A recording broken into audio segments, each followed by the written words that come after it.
I do want to talk about something that brewed here in Atlanta, Georgia, about the music scene, about music that's coming out, and there are no male artists coming out R&B wise and all of this different shit, and really no male rappers new or anything like that. You know, I didn't really want to get too wrapped up in the conversation, so I kind of let it go over my head. I actually was at the dinner that this conversation sparked at with Jermaine Dupri and a couple of cats, well-known DJs and music industry people that were at this dinner.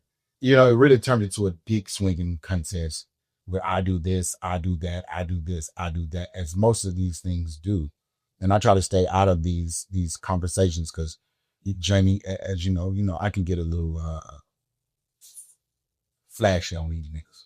You know what I'm saying? Because I don't DJ, but I stayed out of the conversation because I'm not on the radio in Atlanta, and I don't DJ in Atlanta anymore. I haven't DJed in the club in Atlanta in quite a while. It's years now, right?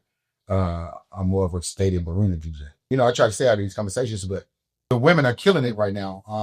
We have Pluto and we have Vanna B and a couple other little, young ladies that's coming out of Atlanta.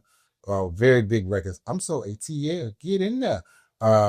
Lululemon, all these records that's coming out that these girls are doing.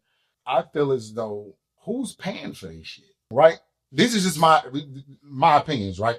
So I feel like and I tried to stay out of this conversation, and I'm putting it here on a broader spectrum. I didn't want to go back and forth with nobody that's in Atlanta. Like, who gives, like, you know what I'm saying? I'm not having these conversations.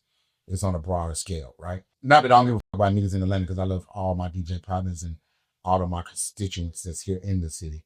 But it's like, when you talk about pushing the artist, well, who's paying for said artist, right? So when you get a female and you get to pushing the female, right? Okay, well, when you get a male artist, and I feel like this was the part of the conversation that was not being had as well. If somebody comes to you in the club and asks you to play this shit, y'all not playing that shit. And if y'all are, y'all asking for money. I know this because I was once in that position. And if you say that that's not what happens, you a fucking lie. Somebody comes that hasn't already put up hundreds of thousands of dollars or whatever they put up to push themselves to become known, to become the popular guy in the club, buying 6-7 bottles a night at 4 or 5 different clubs a week, getting their name out there, right? They're supposed to do that part. Yes, they are. But if they haven't done that, even if they have done that, like, you still want money because it's the name of the game.